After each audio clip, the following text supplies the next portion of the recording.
இன்றைக்கி என்ன வீடியோன்னு பார்த்தீங்கன்னா முடக்கத்தான் கீரை இருந்ததுங்க. ஸோ அதனால கீரை நம்ம செடியில் பார்த்தீங்கன்னா முடக்கத்தான் கீரை கிளியாக இருந்தாச்சு. பூண்டு, வெங்காயம், தக்காளி எல்லாமே கட் பண்ணி வச்சுருக்கேன். ஃபஸ்ட்டு இதை நல்லா க்ளீனாக வாஷ் பண்ணிக்கலாம். மண் இல்லாமல். மண் இருக்காது, மோஸ்ட்லி வந்து செடி அது கொடியில் தானே வளருது, நம்ம வீட்லேயே வளர்றதால ரொம்ப சுத்தமாக இருக்குது. ஸோ இது க்ளீனாக அலசி வச்சுக்கலாம். ஃப்ரெண்ட்ஸ், நேற்று ஒரு வீடியோ போட்டிருந்தேன் ஆரி ஒர்க் போட்ட மாதிரி. அது நல்லா இருக்கா சொல்லுங்கள். நீ ஷார்ட்ஸ்லலாம் பார்த்தீங்களான்னு சொல்லுங்கள். என்னோடய ப்ளவுஸ் தான் சரி போடலான்னு சொல்லிட்டு சிம்பிளாக தான் போட்டிருக்கேன். நல்லா இருக்கா சொல்லுங்கள். நீங்கள் பார்க்கலன்னா மறக்காமல் ஷார்ட்ஸில் போட்டிருக்கேன், பாருங்கள்.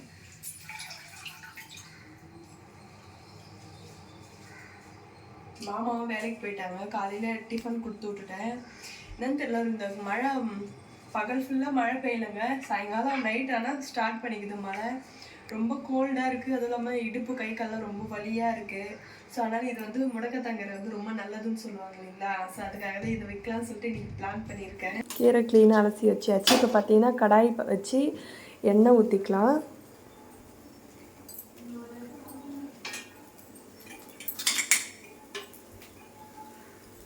கொஞ்சம் தாராளமாக எண்ணெய் விட்டுக்கோங்க, அப்போ தான் நல்லாயிருக்கும்.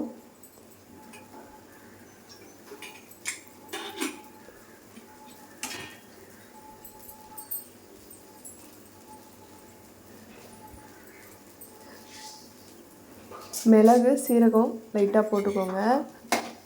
அது நல்லா சிம்மிலே வச்சு வதக்குங்க. வதக்கிட்டோடனே பார்த்தீங்கன்னா பூண்டு கொஞ்சம் நிறைய நான் தாராளமாக உரித்து வச்சுருக்கேன். பூண்டு போட்டுக்கோங்க.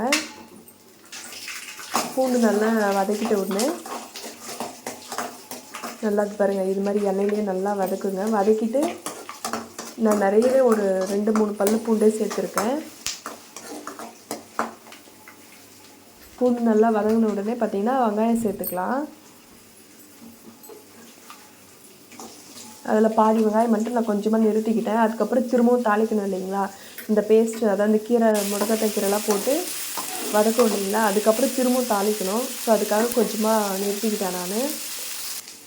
அதுக்கப்புறம் பார்த்திங்கன்னா வெங்காயம் வதங்கணும், தக்காளியும் சேர்த்துக்கிட்டேங்க. தக்காளி நல்லா வதங்கின உடனே அந்த கீரையும் போட்டுக்கலாம்.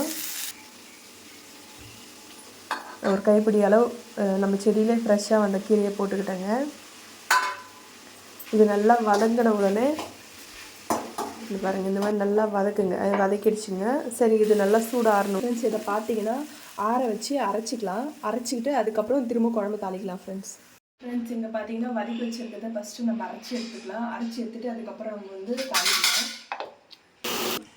இங்கே பார்த்தீங்களா, இந்த மாதிரி ஃபைன் பேஸ்ட்டாக அரைச்சிக்கோங்க. அப்போ தான் வந்து நல்லாயிருக்கும். இதுக்கப்புறம் நம்ம தாளிக்கலாம். எண்ணெய் ஊற்றிக்கலாம். கொஞ்சமாக சீரகமும் வெந்தயம், அப்புறம் பார்த்தீங்கன்னா கொஞ்சமாக கடுகு, கொஞ்சம் நிறைய போட்டுக்கலாம்.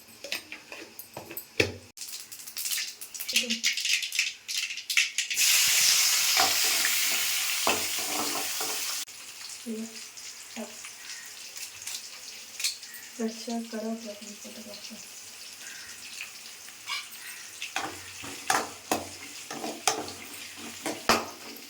ஃப்ரெண்ட்ஸ், இங்கே பார்த்தீங்கன்னா வெங்காயம் நல்லா வதங்கிடுச்சு. இந்த சமயத்தில் நம்ம இந்த பேஸ்ட் வந்து சேர்த்துக்கலாம்.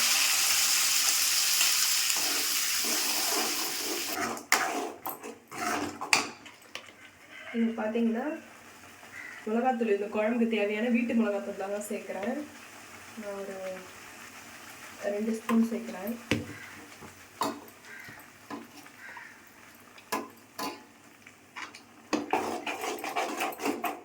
இது கூட இந்த புளி தண்ணியும் சேர்த்துக்கலாம்.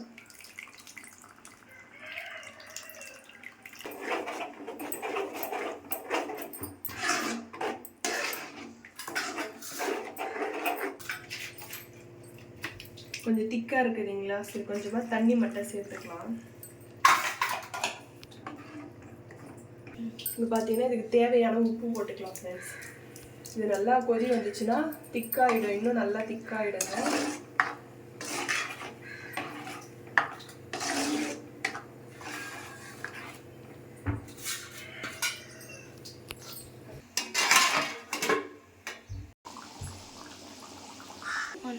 ஃப்ரெண்ட்ஸ் இங்கே பார்த்தீங்கன்னா சூப்பராக திக்காக குழம்பு நல்லா கொதிச்சு வந்துச்சு பாருங்கள். இங்கே பாருங்கள், கிட்ட வாங்க டிஷ். இங்கே பாருங்கள், திக்காக நல்லா கொதிச்சு வந்துச்சுங்களா.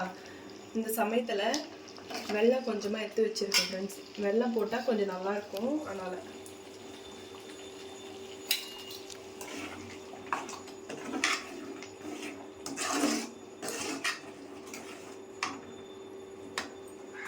இங்கே பாருங்கள் ஃப்ரெண்ட்ஸ், சூப்பராக ரெடி ஆகிடுச்சு. லாஸ்ட்டு வெல்லம் போட்டாச்சு. இங்கே பார்த்தீங்கன்னா இந்த முடக்கத்தாங்கீரையில் வந்து தோசை செய்வாங்க, துவையல் பண்ணுவாங்க. ஆனால் இந்த மாதிரி குழம்பு வச்சு சாப்பிட்டு பாருங்கள், கசக்கெல்லாம் கசக்காது.